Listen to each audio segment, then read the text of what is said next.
English premier league football ইপিএলে গতকাল এভারটনের মুখোমুখি হয়েছিল টেবিলের নাম্বার ওয়ানে থাকা লিভারপুল।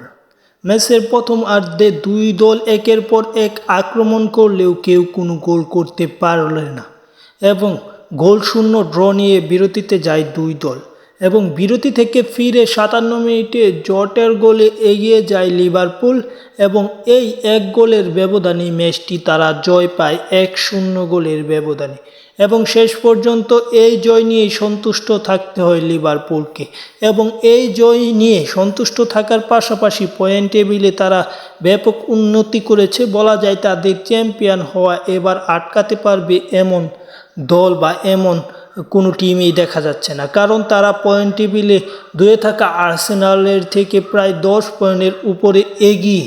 তাই অবশ্যই যদি বাজেভাবে না খেলে লিভারপুল একটু ভালো করতে পারে তাহলে হয়তো চ্যাম্পিয়ন হওয়া তাদের সময়ের ব্যাপার।